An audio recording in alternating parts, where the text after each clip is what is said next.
Welcome back. All right, so my first video after people have a meltdown over me taking the whiteboards out of the news videos. Not changing my mind on that. There's the cat tree. I'm not done setting up the room. There's a lot of room in here. There's 3 different walls I'm going to be using as backgrounds and videos. So just patience. All I ask is patience. I know the internet doesn't have patience. I'm aware, and here we are.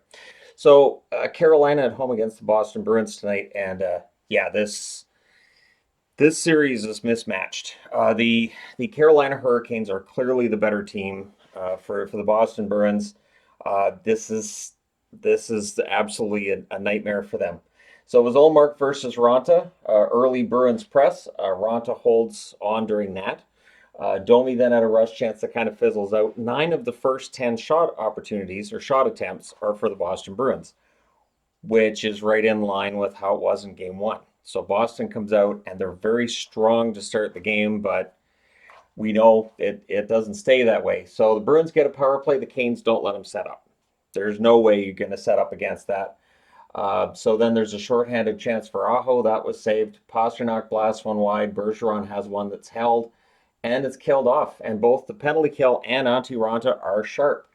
The shots are 7-2 for the Bruins at 6 minutes. Bruins go back to the power play. And then what happens is 18 seconds after that, Ronta was downed. Now there's goalie interference call on Pastrnak. They called it 5 minutes. I think they called it 5 minutes because they wanted to look at it and see whether or not it was warranting a 5-minute call. They drop it to 2 minutes. So it becomes a 4-on-4 for 1 minute and 42 seconds. Now, the crowd was choked, but I didn't see intent to injure on the play. I saw Pastrnak. Was it reckless? Yes. Worthy of a penalty? Absolutely. Did he tag him in the head? Yeah. And it did look like Ronta probably dealing with a concussion coming out of that. Kachetkov's thrown into the game cold. And here we go. So, yeah, it was reviewed for 5 minutes, and the review makes it 2 minutes, which made the crowd very angry, and it just added this whole other level to the game. Rod also disagreed, and it's all killed off. Pastrnak, of course, is booed as soon as he gets on the ice. Totally understand, totally get it. Yep. Smith to Frederick, near miss. Trocheck has a rush chance that's blocked. Nino Niederreiter had a rush chance that was defended. The Canes press, and on what was a pretty good shift for them, they score. It's fast from Stahl and Slavin at 13:02. That was the 4th shot for Carolina. Boston had 8. The shots would even up, though. By the end of the period, they would even up nicely. So shoving and hugging on the next stoppage takes place as these teams start to amp up. And again, Boston, if they're pulling this kind of thing, it means they're losing the game. I've talked about this before. Kane's press with 6.5 minutes left. Domi's denied. Stahl has a net drive that's saved. And then Aho scores at 15:30 from D'Angelo and Slavin. So big goal there, makes it 2-0. It was a deflected shot. No chance for Ullmark on that one at all. Then there's some chirping going on the ice as well as we're starting to see the emotions ramp up. And Boston realizing they're in over their heads just a little bit here. And so Cassidy was upset with his team's effort. He kind of starts yelling at them and all this. Kachetkov wasn't tested much either after he went in. So you're letting a goaltender go in cold and kind of get comfortable and get into the flow of the game before he has to worry about making any really tough stops. So after that, McAvoy had a rush chance that was saved with 1:06 left. The Canes get a power play. Things get punchy with 6.4 seconds left, so we end up with 4-on-4. And then at the horn, there's more punching. Well, Boston, a little extra punching, so it's 54 seconds of a 5-on-3 to start the period. So D'Angelo has a chance that's saved. Good cycle for the 5-on-3. Svechnikov's denied. And then on what was now a 5-on-4 at 1 minute and 10 seconds, Aho scores from D'Angelo and Teravainen. Really nice pass. Aho blasts it in the net. It's his 2nd goal in a row, and it makes it 3-0. Hall then had a rush chance that was defended. Bergeron had a rush that was held. That's the first Bruins shot in a while. They had 1 shot in 11 minutes. I think that was their 2nd shot in 12. Like it was definitely turning in favor of the Carolina Hurricanes at this point. Well, they're up 3-0, so you can tell. Canes go back to the power play. Much better penalty kill, but you're down by 3, so having a better penalty kill, it's something, but you're down 3-0. There's more pushing on stoppages going on. The Bruins really needed a spark and some momentum. Shea has a point shot that deflects off the side of the net. Hall then had a rush chance that was held. The shots are 6-3 for the Canes at the half. So there's some back and forth play, but the Canes are defending well, not giving much room on the inside for the Boston Bruins. Ref was informed that he sucked at this point in the game as well by Carolina fans. Otherwise, how will they know? I mean, it's not like they weren't getting a bunch of power plays and they didn't get like all the power plays, but close anyways. But yeah, so the ref sucks. And I'm sure he in that moment was thinking, but I gave you guys the 5-on-3 and the power. Why do I suck now? Ullmark holds with Jarvis on the doorstep with 5:24 left. The Bruins get a power play. Pastrnak has a chance that's saved, and then Bergeron would score from Marchand at 14:59. So that power play marker makes it 3-1. But Boston needs to build on that, and that's where the problem is against Carolina. Niederreiter's throwing hits. The Canes press. Things get punchy as Lindholm was down. So Svechnikov with a hit. Lindholm kind of had his head down. He didn't see Svechnikov coming in. It was a clean hit. It is a hit through the body. I do think Lindholm got concussed on the play by the way that he was really not sure on his skates when he tried getting up, and Ullmark went to him immediately. So this is bad news. I would think Lindholm's probably going to be out for the rest of the series just based on how he left the ice and how he looked. So that's really bad news for Boston. It puts more pressure on McAvoy, and it makes you wonder, what is Bruce Cassidy going to do for Game 3, right? So with the Lindholm, Svechnikov, and all that going on, Kochetkov and Marchand then were unfriendly.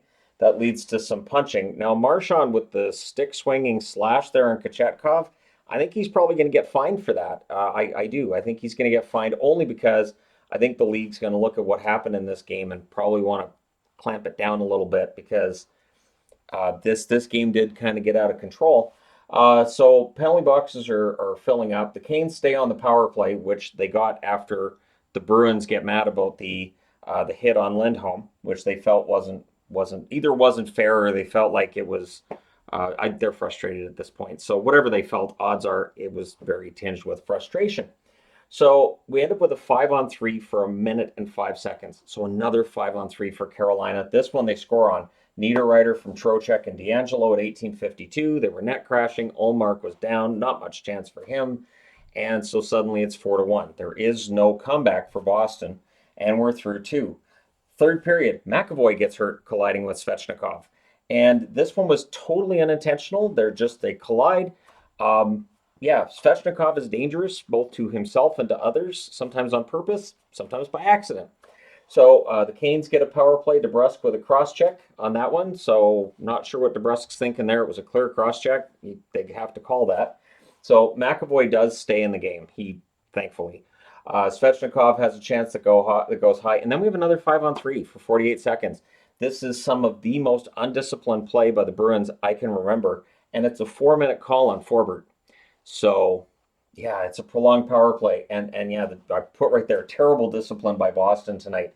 And that Forbort 4-minute penalty, Department of Player Safety might be calling about that one. Might be a suspension. No idea. Really don't know. Glove save for D'Angelo, then some shoving. Or glove save on D'Angelo and then some shoving. There's a near miss for Jarvis, and then there was another as well. So we had a couple of near misses there. Bruins do kill it off. There's more pushing going on. There's no call at this point. The referees just want it done. Bruins press at 8 minutes. There's too many Canes on the ice, so the Bruins get a power play. But the Canes, shorthanded, were winning faceoffs. They won like 70% of the faceoffs when killing penalties. That is a great way to kill off a penalty because you win that faceoff, you dump it down the ice. The first 20 to 30 seconds of the power play are already dealt with. So excellent play by the Canes. So it's killed off, no shots. Bruins press after it ends. They're kept to the outside. And then Bergeron gets one from McAvoy at 12:21. It went off his skating in on first blush. I thought maybe you challenged that. They didn't, probably rightfully so. Would have counted. Hall then had a rush as the Bruins seek another. Taylor Hall's getting a lot of rush chances, not a lot of finish. So this is part of Boston's problem in this series. Bergeron can't bury one as the Bruins press. The goalie gets pulled with 4:32 left. With 4:16 left, Canes ice it. With 4:11 left, we end up with some 6-on-4. Pastrnak has a rush chance that's saved, and then he hits the side of the net. McAvoy was denied. There was an empty goal near miss empty net goal near miss for Sebastian Aho. Foligno can't bury one. The Canes clear it out after the kill. The Bruins call a timeout with 1:15 left. Whatever they planned, it doesn't work because Niederreiter gets the 5th goal for Carolina from Svechnikov in 1919. There will be no comeback in this one. And that was after Bergeron couldn't bury one. And then at the horn, just because there was some punching going on at the horn. So again, Department of Player Safety can look at that as well. We'll see. So Carolina wins 5-2. They're up 2-0. I don't know if Boston wins a game in this series. Unless something dramatic happens in Boston and it shifts, Carolina absolutely could sweep this series. So your 3 stars in this one are Aho, DeAngelo, and Kochetkov. Kochetkov was excellent in relief. The shots are 11-10 Carolina in the first, 14-11 Carolina in the second, 17-9 Boston in the third. Final shots 38-34 for Boston. Power plays Boston 1 for 5, Carolina 2 for 9. The hits 45-33 for Boston. Ullmark saves 29 out of 33 at one end. Ronta saved all 6 shots before he left. Now I know it said 7, but I guess they took one of the shots away from Boston. Kochetkov saves 30 out of 32. Excellent game for Kochetkov, but you're still probably hoping that Ronta's ready to go for game 3. At the very least, they're up 2-0. Odds are they probably win this one relatively, probably 4, maybe 5. Again, I just don't see Boston winning 4 out of 5 against Carolina. And then you'd have that break before round 2, and you got to hope that you get either Anderson, Ronta back, or maybe both. But there you go. Let me know your thoughts in the comment section below regarding this game. Don't forget to hit like and subscribe if you're browsing your way through. You just happened upon this video. Thank you guys so much for watching, for all your support. I will talk to you again soon.